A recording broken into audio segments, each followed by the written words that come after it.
Untouchability बहुत छोटी सी चीज है, उसको हम लोग मतलब कोई बड़ा कॉन्सेप्ट नहीं है, आपको भी पता है। आर्टिकल 17 टॉक्स अबाउट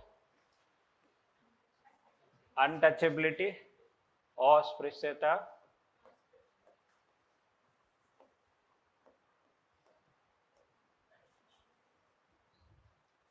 स्पर्श, स्पर्श, स्पर्श में आ लगा दिया तो स्पर्श नहीं करना, है ना। तो कोई शब्द इतना भारी होता नहीं है, बस उसको जोड़ तोड़ के जब बनाते हैं तो भारी लगने लगता है। स्पर्श शब्द से बना है ये, टच।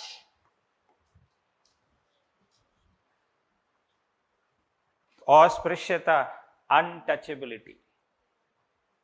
तो किसी भी फॉर्म में अनटचेबिलिटी को फोरबिड किया गया है, उसका निषेध किया गया है कि आप किसी भी फॉर्म में, मतलब अनटचेबिलिटी का मतलब ये नहीं कि हम छुएंगे नहीं केवल, ये मतलब नहीं है उसका। उसका मतलब ये है कि हम साथ में बैठेंगे नहीं, उसका मतलब ये भी है कि हम उसके घर जाएंगे नहीं, उसको अपने घर आने नहीं देंगे, इस तरह का, या समाज में रहने नहीं देंगे, एक पंगत में बिठाएंगे नहीं, घोड़ी पे बैठने नहीं देंगे। All these things are forms of untouchability. So any kind of practice of untouchability is completely forbidden. कि किसी भी प्रकार से छुआछूत या अस्पृश्यता प्रैक्टिस करना पूर्णतः निषेधित है। क्लियर है? और ये जो है, दिस इज एब्सोल्यूट राइट, आत्यंतिक,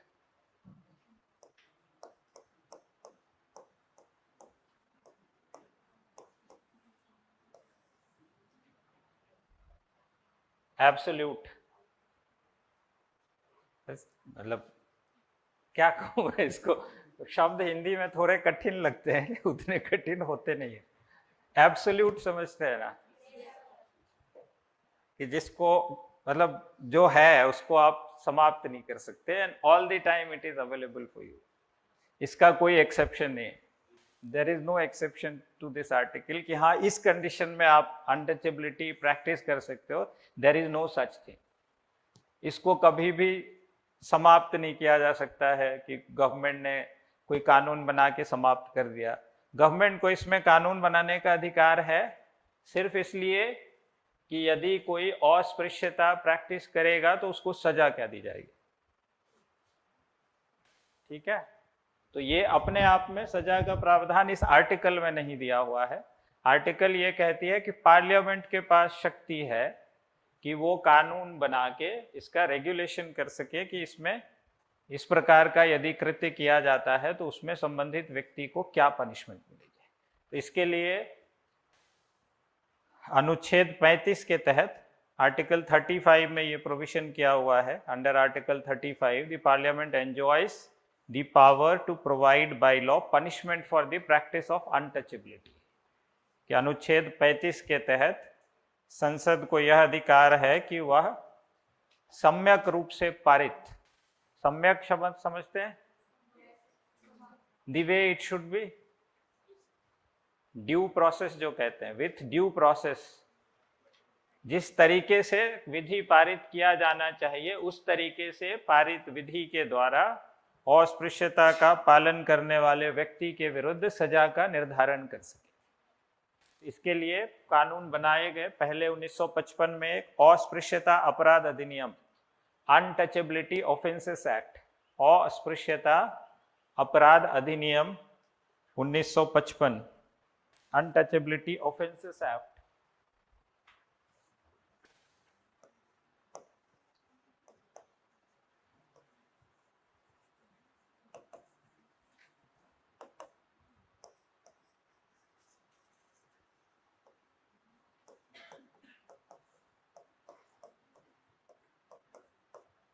अस्पृश्यता अपराध अधिनियम, इसी को अमेंड करके बाद में civil rights protection act 1976, civil rights protection act.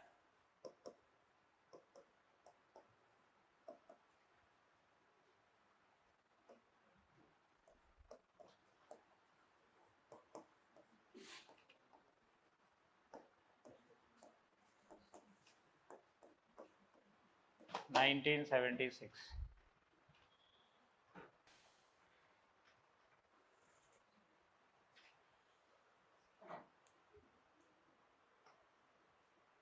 सो आर्टिकल 17 इतना ही है, छोटा सा है।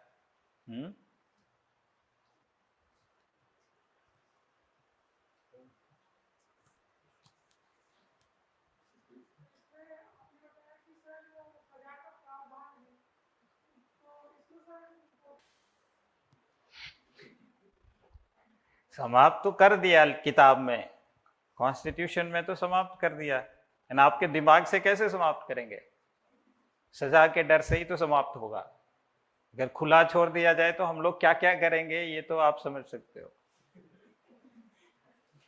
भीड़ की कोई शक्ल नहीं होती। जब भीड़ के रूप में मॉब जब एक्ट करता है तो क्या क्या कर जाता है वो आपको भी पता है। लेकिन उसमें जब उनको ये रहता है कि हम पहचान में आ जाएंगे, कैमरा लगा हुआ है, फिर बहुत अच्छे से बिहेव करते हैं हम लोग।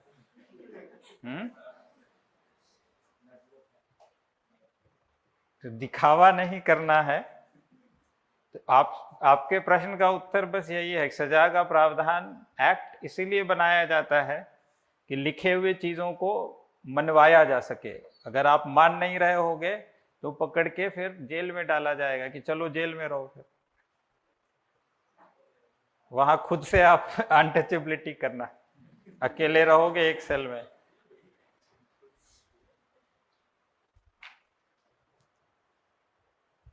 तो मतलब जो एक्ट्स बनाए जाते हैं यूजुअली और जिसमें पनिशमेंट का प्रोविजन रहता है, तो वो इसीलिए रहता है कि पता है कि ये अपराध कारित किया जाता है और वर्षों से किया जा रहा है, तो सिर्फ किताब में लिख देने से तो समाप्त होगा नहीं। तो उसके लिए कुछ डेटरेंट होना चाहिए, रोक के लिए कोई उपाय होना चाहिए। उसी के लिए एक्ट बनाए जाते हैं कि अगर आप इस प्रकार का कृत्य करोगे 5 साल की सजा, 7 साल की सजा, लाइफ इम्प्रिजनमेंट या कैपिटल पनिशमेंट, डेथ सेंटेंस, कुछ भी दिया जा सकता है। नेक्स्ट इज आर्टिकल 18, टाइटल वाला। तो this is the last equality वाला प्रोविजन।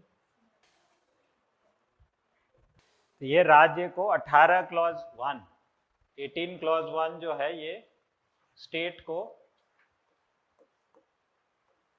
कोई भी विशेष उपाधि टाइटल देने से रोकता है, except military and academic in nature, है ना। परमवीर चक्र, अशोक चक्र जो मिलिट्री ऑफिसर्स को मिलते हैं, ये एकेडमिक में डॉक्टरेट की उपाधि मिलती है।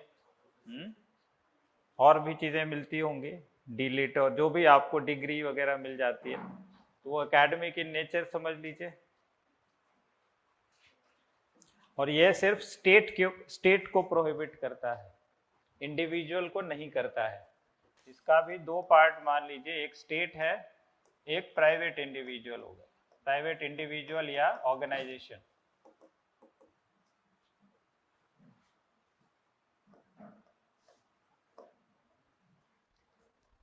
तो प्राइवेट इंडिविजुअल या ऑर्गेनाइजेशन आपको सम्मानित कर सकते हैं, लेकिन राज्य नहीं कर सकती है, except military and academic in nature.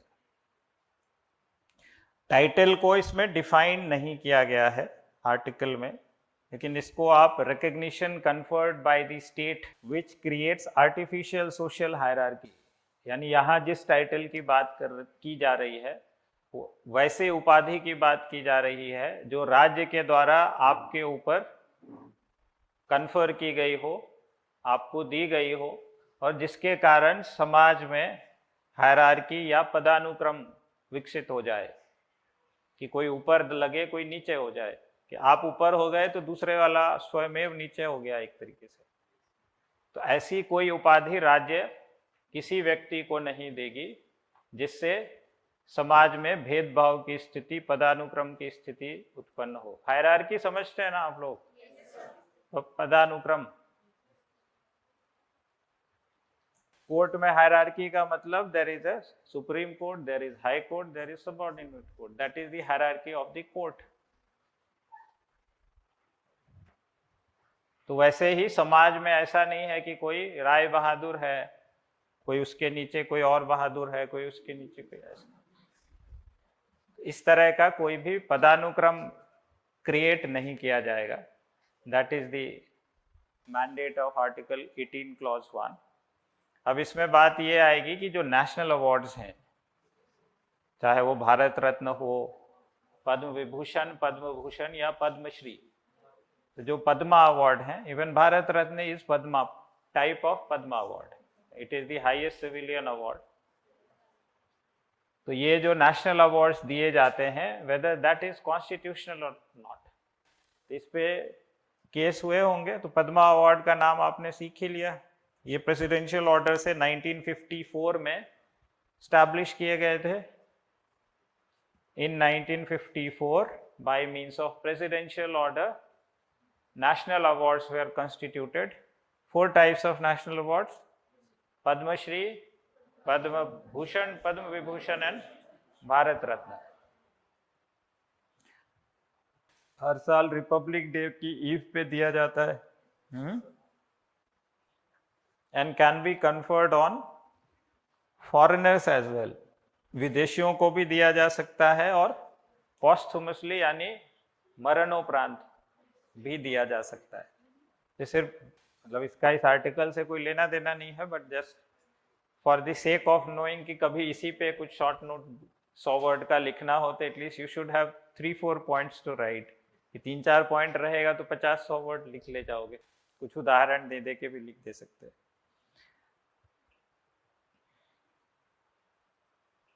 और क्यों दिया जाता है? To recognize the meritorious service to the nation और to the society by the individual और इंडिविजुअल ऑर्गेनाइजेशन, तो उससे जुड़े हुए जो लोग होते हैं उनको दिया जाता है। लेकिन इसमें प्रीफिक्स या सफिक्स अलाउड नहीं होता है। ऐसा नहीं कि हम अपने नाम के आगे जोड़ के अपना नाम बना लेंगे, ऐसा नहीं होता है, बट इवन दो कर लिया जाता है कई बार। हाँ जी,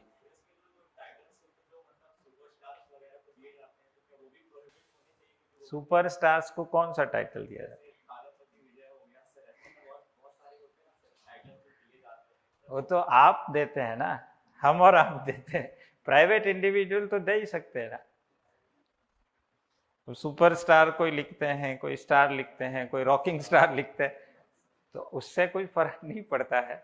कोई फॉर्मल तो दिया नहीं गया है, इनफॉर्मल है कि आप निकनेम समझ लीजिए एक तरीके से जैसा होता है। और ये तो शुरू में ही स्पष्ट किया गया कि स्टेट को सिर्फ, ऐसा तमिलनाडु राज्य ने तो नहीं लिखा है ना कि इनको सो एंड सो उपाधि दी जाती है।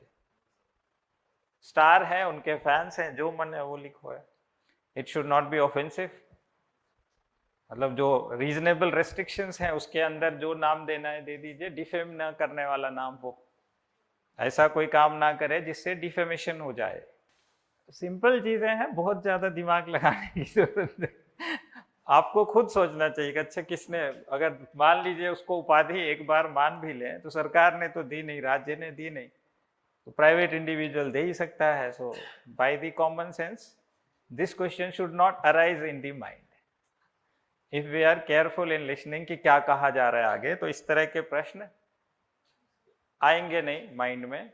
सो our mind should be thinking mind, कि पहले प्रश्न आए और खुद उत्तर हम सोचें कि उसका उत्तर मेरे पास है या नहीं।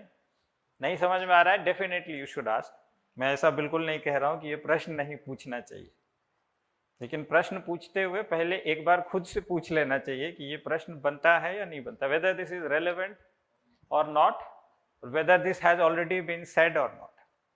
कह दिया गया तो you can ask for the confirmation कि हाँ आपने ये कहा, तो क्या ये उदाहरण यहाँ सेट होता है? तो आई विल से यस, कि हाँ कह सकते हैं कि ये उदाहरण यहाँ बन सकता है, even though this is a very cheap kind of example, कि एग्जाम में मैं लिखने के लिए नहीं कहूंगा कि इस तरह का उदाहरण दिया जाए। सो कोई मतलब जैसे आप मान लीजिए कोई स्कॉच अवार्ड है या इस तरह का, जब इंस्टीट्यूट होता है ना, बहुत सारे प्राइवेट ऑर्गेनाइजेशन बहुत तरह के अवार्ड देते हैं और बहुत प्रेस्टिजियस अवार्ड भी होते हैं।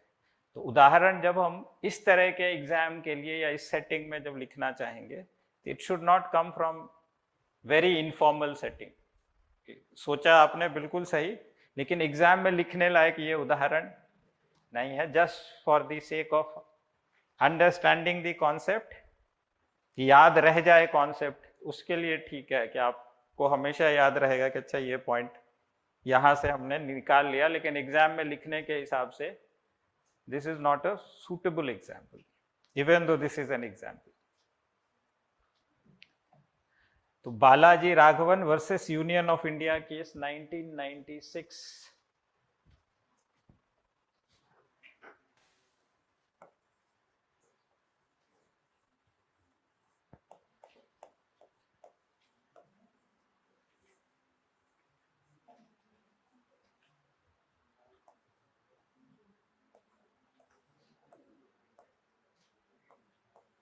नाइनटीन 96।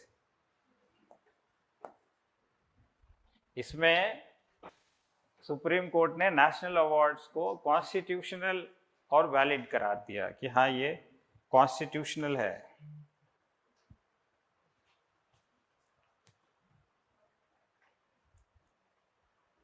और इसको कहा कि इसको मिलिट्री या एकेडमिक कैटेगरी में रखा जा सकता है कि उसी रिकॉग्निशन, यानी ये चीज अलाउड है। National awards are the this kind of recognition. और इस प्रकार का जो डिस्टिंक्शन किया जाता है ये 18 क्लॉज 1 का वायलेशन नहीं है। तो सुप्रीम कोर्ट का ये ऑब्जर्वेशन था कि इक्वालिटी का मतलब ये नहीं है कि मेरिट को रिकॉग्नाइज ना किया जाए, कि जो मेरिटोरियस हैं they must be recognised and उसको सम्मानित किया जाना चाहिए। तो national award is the recognition of the merit. Meritorious services आप प्रोवाइड कर रहे हो और स्टेट उसके बदले आपको सम्मानित कर रहा है। तो जो मिलिट्री या एकेडमिक रिकॉग्निशन है, this falls under that category only.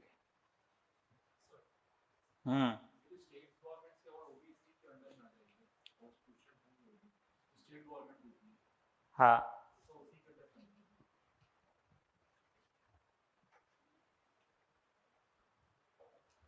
फिर इसके दो मतलब स्टेट का जो लॉयल्टी है उसको इंश्योर करने के लिए दो आर्टिकल इसमें है, 18 क्लॉज 2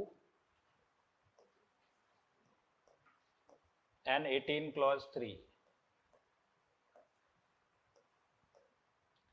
18 क्लॉज 2 ये कहता है कि कोई भी भारत का नागरिक कोई विदेशी सम्मान या टाइटल रिसीव नहीं कर सकता है except with the approval of the president, कि यदि राष्ट्रपति से अनुमति मिले तो फिर विदेश का सम्मान आप ले सकते हैं, अन्यथा नहीं ले सकते हैं। And this is to ensure the allegiance and loyalty towards your own nation. कैसा ना हो कि आपको प्रलोभन देके कि हम आपको ये सम्मान दे देंगे, हमारे यहाँ का सर्वोच्च सम्मान, और आपके नेशनल सिक्योरिटी से संबंधित कोई चीज निकलवा ले आपसे। अगर आप उस जगह पे हो where you have access to the strategic information, तो ऐसे इंडिविजुअल्स का एलिजेंस भारत के प्रति बना रहे या अन्य सभी सिटीजन्स का एलिजेंस भारत देश के प्रति बना रहे, इसके लिए 18 क्लॉज 2 में ये प्रोविजन किया गया है कि you cannot accept any foreign title except with the approval of the president, कि राष्ट्रपति के अनुमति के बिना आप कोई भी विदेशी उपाधि या सम्मान प्राप्त नहीं कर सकते हैं। सिमिलरली 18 क्लॉज 3 फॉरेनर्स को, ऐसे फॉरेनर्स जो कि भारत में अपनी सेवाएं दे रहे हैं, ठीक है, कई विदेश के लोग को भी भारत में सेवाएं देने का अवसर रहता है, ऐसे फॉरेन के इंडिविजुअल के लिए भी ये लागू है कि वो भी किसी विदेश का सम्मान तब तक नहीं ले सकते जब तक कि वो उस सेवा में बने हुए।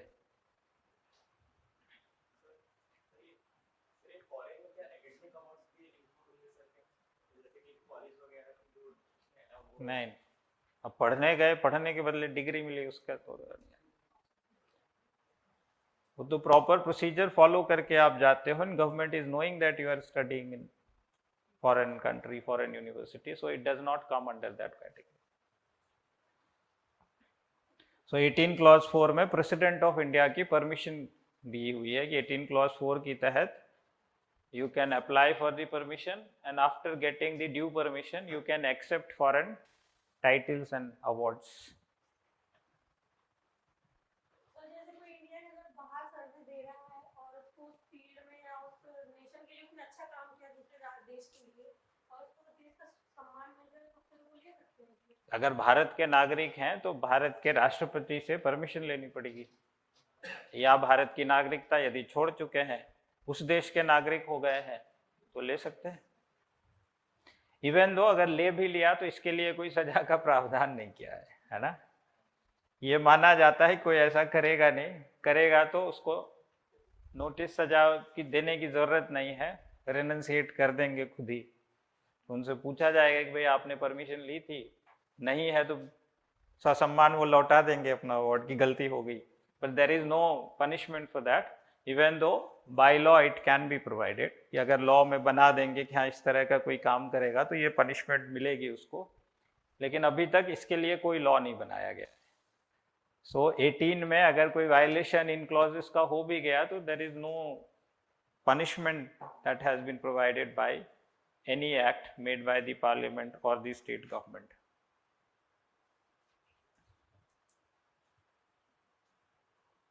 So equality is over, as in the chapter of equality is over. So अभी तक equality को लेके are we good?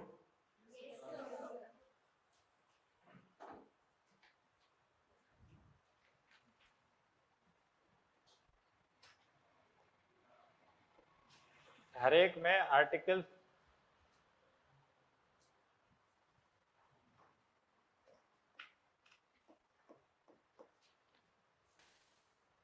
आपके जो अपने नोट्स जब बनते हैं तो ऐसा ही फ्लो चार्ट और ये बना के, so that it becomes very visual to you कि जब 16 शुरू किया तो 16 क्लॉज 1 2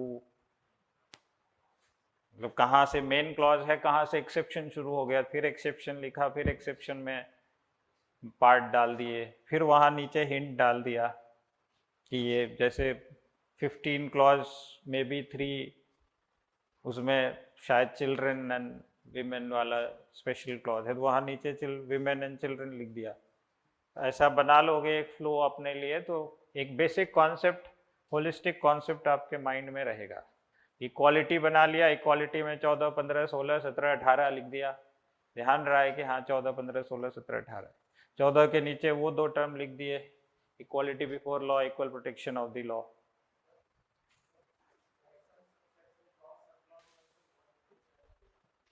क्या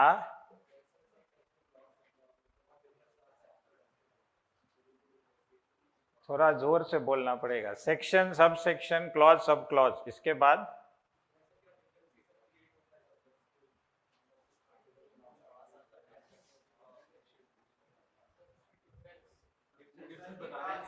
उसमें डिफरेंस क्या होता है?